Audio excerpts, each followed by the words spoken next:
বন্ধুরা, আমাদের দেশের প্রাণীকুল নিয়ে শিল্পীর হাতে ছোঁয়ায় তৈরি হয়েছে বিভিন্ন প্রাণীদের শিল্পকর্ম। এই শিল্পকর্ম এত সুন্দর না, যা না দেখলে আপনি বিশ্বাস করবেন না। অত নান্দনিক সুন্দর, মানুষ যে এভাবে এই সুন্দর শিল্পকর্ম তৈরি করতে পারে এ অবিশ্বাস্য হলেও সত্যি। আমাদের দেশের শিল্পীরা সেটাকে তৈরি করেছেন এবং সব শিল্পকর্মে একটা সৌন্দর্য থাকে। ঠিক এই শিল্পকর্মে এতটা সৌন্দর্য, আপনার দৃষ্টি এখান থেকে ফিরবেই না। মনে হয় যেন আমি একটা পাখি জীবজন্তুর বাগানে এসে পড়েছি, যা চিড়িয়াখানাকেও হার মানিয়েছে সম্পূর্ণ শিল্পীর নিজের হাতে তৈরি করা। এত নান্দনিক, এত আধুনিক একটা জায়গা আছে, এটা কারো জানা ছিল না।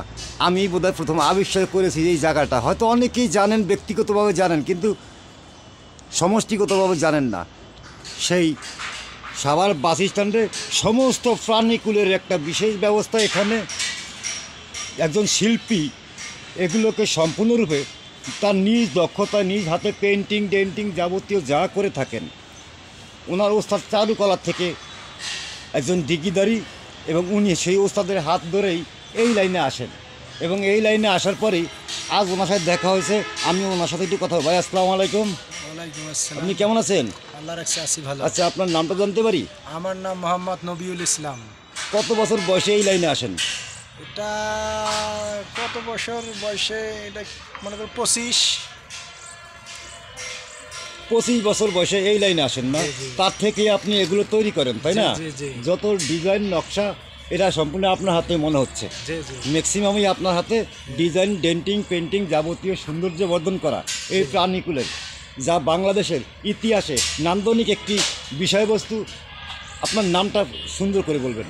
আমার নাম মোহাম্মদ নবিউল ইসলাম। মোহাম্মদ নবিউল ইসলাম ভাই, আমার খুব ভালো লাগলো। উনি দেখতেছি বসে বসে, বোধহয় এটা ময়ূর নাকি? না, এটা হলো লক্ষা কবুতর। লক্ষা কবুতরের একটা সুন্দর ডিজাইন প্যাটার্ন তৈরি করতেছেন, চমৎকার। খুব ভালো লাগলো নবিউল ভাই। আপনি তো এ নিয়েই বেঁচে আছেন বোধহয়। জি জি, আমার এটাই নেশা, এটাই পেশা। ধন্যবাদ ভাই। আসলে নেশা না হলে এত সুন্দর জিনিস কখনোই কারোর পক্ষে করা সম্ভব কি না, এটা আপনি এ ব্যাপারে কী বলবেন?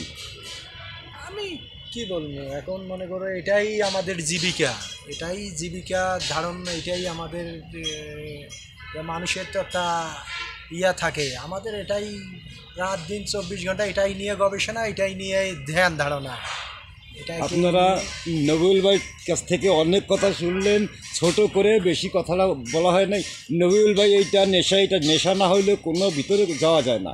আমরা শুধু বাজে নেশা না বলি, আমরা কাজের নেশার কথা বলবো। এখানে একটা কাজে যত দক্ষ হবেন অত নেশায় পরিণত হবে। নবিউল ভাই যা আমাদেরকে দেখাচ্ছেন, বাংলাদেশে এত সুন্দর, এত পরিচ্ছন্ন, আমাদের জীবজন্তুরা ছেলে পান্ডা অনেকেই চিনে না, জানে না কোনটা কবুতর, কোনটা টিয়া, কোনটা ময়না। তারা বাজার থেকে কিছু পাখি কিনে এনে, বিদেশি পাখি কিনে এনে বলে যে এনেছি, আসলে কী এনেছে তা নিজেও যায় না। আমাদের ইতিহাস, ঐতিহ্য, কৃষ্টি, কালচারকে এই নবিউল ভাই ধরে রেখেছেন।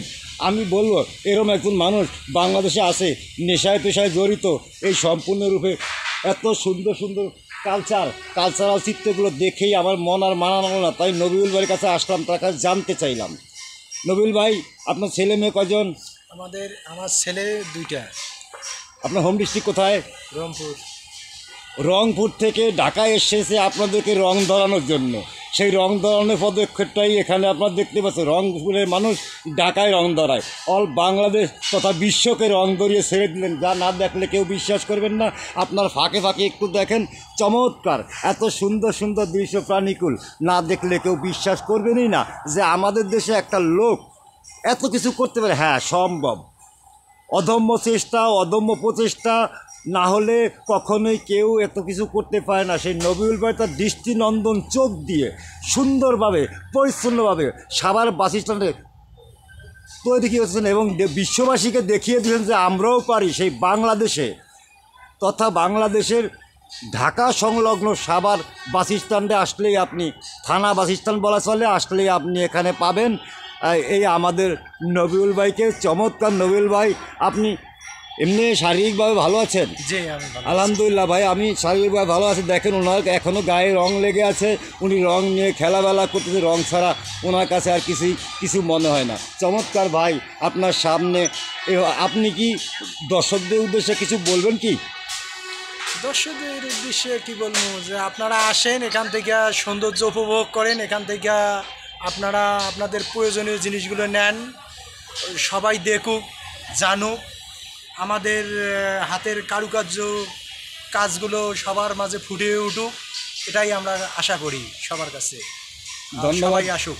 ধন্যবাদ নবীল ভাই। আপনাদের উদ্দেশ্যে কিছু বলতেন? আমাদের কৃষ্টি কালচার কারুকার্য আমরা পৃথিবীতে তুলে ধরবো এবং নবীল ভাইয়ের পক্ষেই সম্ভব এগুলো তুলে ধরা। তা আমি বাংলাদেশের পক্ষ থেকে তথা বিশ্ববাসীর পক্ষ থেকে নবীল ভাইকে স্যালুট জানাই। ধন্যবাদ নবীল ভাই, আসসালামু আলাইকুম।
এবার আনবো